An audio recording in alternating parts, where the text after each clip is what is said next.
Good morning, student. Now today we are going to discuss about some micro bodies which is found inside the cell. Now we already discussed about the lysosomes.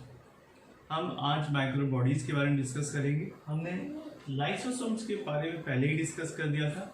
Micro bodies वो particles हैं जो single layer से घिरे होते हैं, cell के organelles के साथ साथ ही पाए जाते हैं, बट इनकी साइज काफ़ी स्मॉल होती है और उनके कुछ लिमिटेड फंक्शंस होते हैं. तो लाइसोसोम्स के बारे में हमने स्टडी कर ली और इसके बारे में पता भी कर लिया इसका फंक्शन क्या है.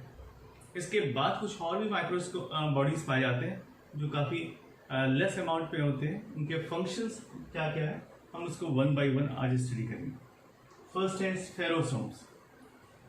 ये भी माइक्रो बॉडीज में आते हैं. इनकी साइज काफ़ी स्मॉल होती है और इसको सबसे पहले डिस्कवर किया था हैंस्टीन ने प्लांट सेल में. तो ये प्लांट सेल की कैरेक्टरिस्टिक फीचर्स है क्योंकि प्लांट सेल में ये गुड अमाउंट में पाए जाते हैं बट एनिमल सेल में नहीं पाए जाते. Next point, term spherosomes was coined by Dangeard. Scientist का नाम है जिन्होंने इस टर्म को कॉइन किया था. नेक्स्ट आता है shape and size. They are very small. It is about 0.5 to 1 micrometer in size, and it is also having a limiting single membrane जैसा कि लाइसोसोम में पाया जाता है. और इसका मेन फंक्शन क्या है, पहले इसमें स्टोरेज देख लेते हैं फिर फंक्शन देख लेते हैं. स्टोरेज क्या करते हैं, they have a good amount of hydrolytic enzymes.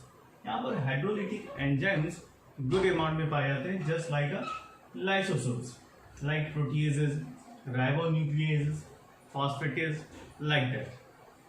Next, it is just similar to the lysosomes. तो lysosomes पाए जाते हैं एनिमल्स में, वैसे ही ये पाए जाते हैं प्लांट्स में. तो ये सिमिलरिटी है lysosomes और spherosomes में. Spherosomes are found in the plants only, lysosomes are found in the animal cell only, right?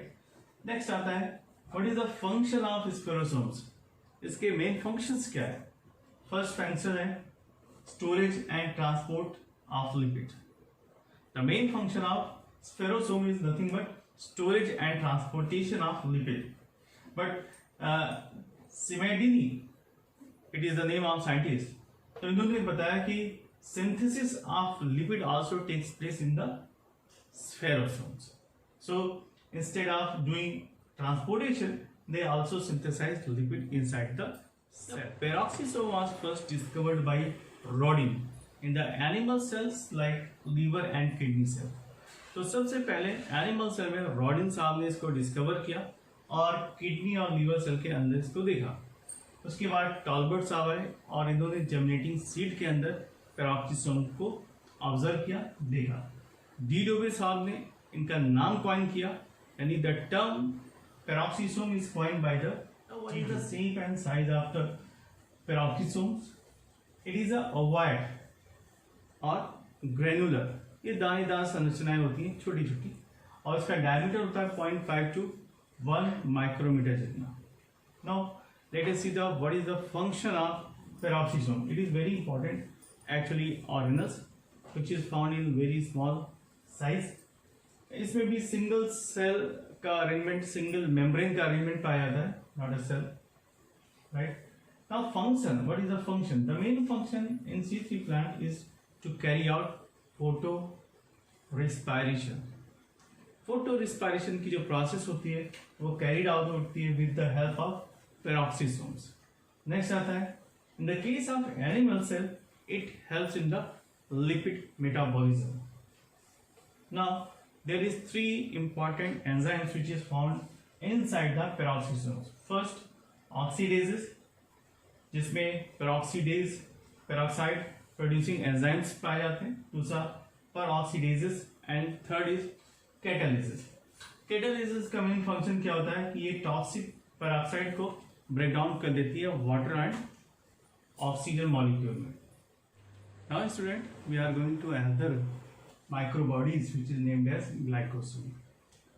ग्लाइकोसोम्स को सबसे पहले डिस्कवर किया था मिस्टर ब्रीवर्स ने और इसका शेप एंड साइज सेम पाया जाता है जैसे दूसरे माइक्रोबॉडीज का पाया जाता है. It is about 0.1 to 1 micrometre in diameter. Next, it is also surrounded by single unit membranes. जैसे कि आपने दूसरे पेरोक्सिसोम्स में देखा और लाइसोसोम्स में देखा, वैसे ही ग्लाइकोसोम्स में भी सिंगल यूनिट मेम्ब्रेन पाया जाता है. Now what is the location, ये कहाँ पर पाए जाते हैं? They are basically found in the plant cells, specially in the germinating fatty seeds. ऐसे सीड्स जिसमें फैटी एलिमेंट्स पाए जाते हैं, खासतौर से कैस्टर या फिर ग्राउंडनट के केस में, यहाँ पर पाया जाता है. फैट को कन्वर्ट करने का प्रोसेस जिसको हम कहते हैं ग्लाइकोलेट साइकिल, और इस साइकिल के थ्रू जो फैटी एलिमेंट्स है वो कन्वर्ट हो जाता है कार्बोहाइड्रेट्स में. Right now enzymes. ग्लाइकोसोम्स में दो मेन एंजाइम्स पाए जाते हैं, isocitrate and malate synthetase. Now student, we are going to discuss the last point about the microbodies.